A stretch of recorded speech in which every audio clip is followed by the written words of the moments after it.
Hey, it's Tim. Today I'm baking hoagie rolls with just the ingredients that you see here. Starting with 390 grams of bread flour, 6 grams of yeast, and 9 grams of salt in the bowl of a stand mixer, whisking that together and setting it aside. And with 237 grams of water, I add 21 grams of olive oil and 9 grams of sugar and half an egg. I'm going to reserve the other half of the egg for later on when I use it as an egg wash when the rolls are ready to go in the oven. And I like to put this in a jar and shake it up like this because it's just easier for me. And then slowly but all at one time add the liquid ingredients to the dry ingredients. Mix for about 30 to 45 seconds. Scrape the bowl down and then mix for another minute and a half or so until a shaggy dough is created and all of the flour has absorbed all of the liquid. Then turn the mixer up to the second speed and knead for 8 minutes, and you end up with a nice strong dough that looks like this.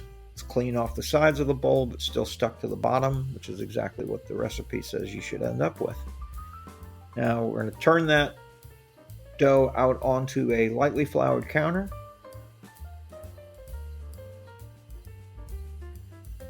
And with lightly floured hands, we're going to form this into a ball, which should take about 30 seconds.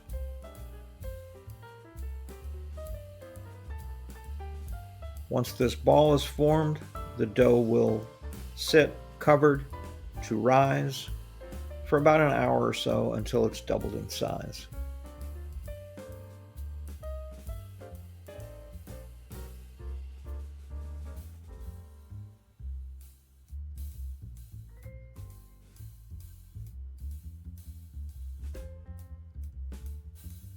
And there's that. So a little bit of vegetable oil in the plastic bowl. In goes the dough, on goes the cover. And about an hour later, it should look like that. I'm going to sprinkle a little bit of flour on top of the dough so that when I turn it out onto the counter, that top surface will be facing down. And nothing should stick.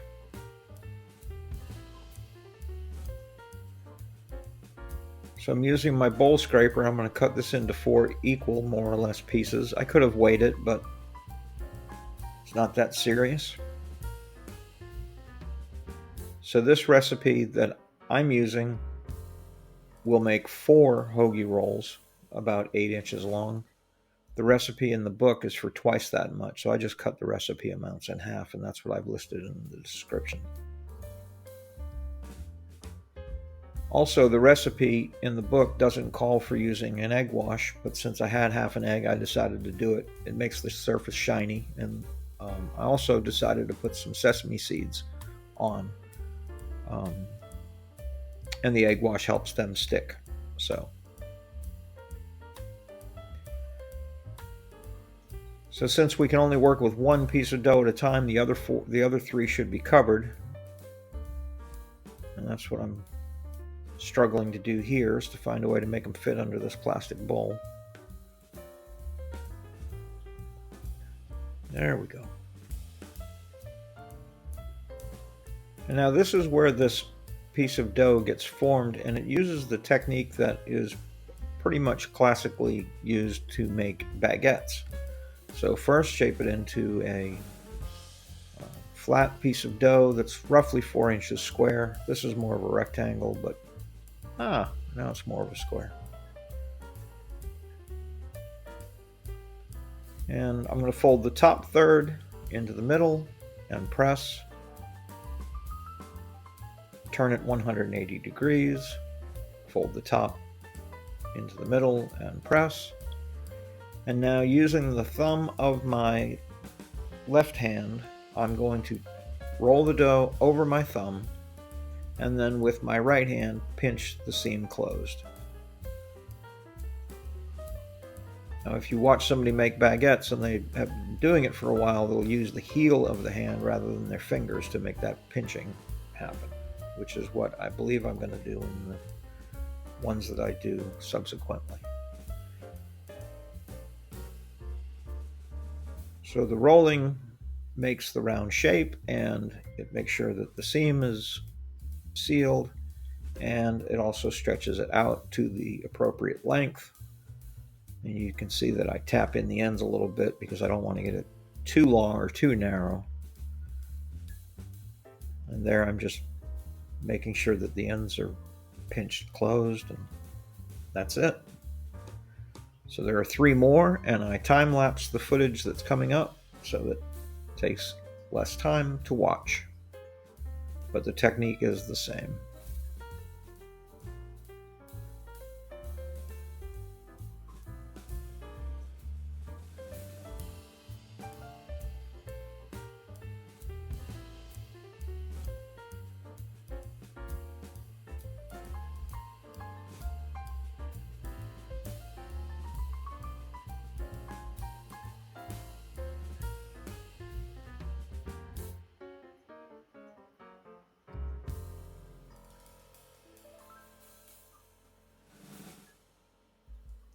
Place them about 3 inches apart on the baking sheet, which I'm using a silicone mat. You could easily use parchment paper, same difference.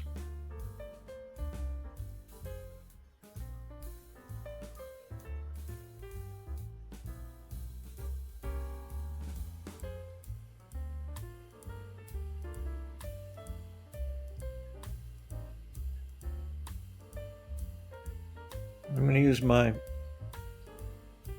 opposite hand to do the rolling on this last one.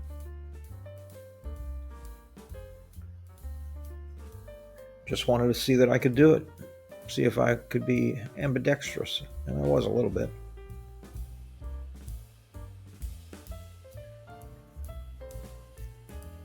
So now that they're all shaped, they need to be covered to let rise until they about double in size, which should take 30 minutes to an hour, depending. I think it took about 45 minutes.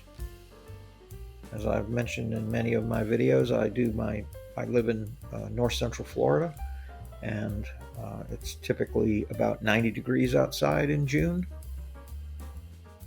You know they're done when you do what's called the poke test, where you punch your finger into it and the indentation stays indented. So there's the other half of the egg with a teaspoon of water and a pinch of salt. Brush that on top. I've got a teaspoon of sesame seeds that I sprinkle all over. And then using a razor blade, I scored them, which I forgot to get the complete video of, and I apologize for that, but it's just use a razor blade and make a deep cut down the center of each one. And into an oven they go at 350 degrees Fahrenheit or 177 centigrade Celsius, showing my age. Bake for 30 to 35 minutes, turning once halfway through until they're nicely golden brown, and then let them cool for about an hour or so before eating.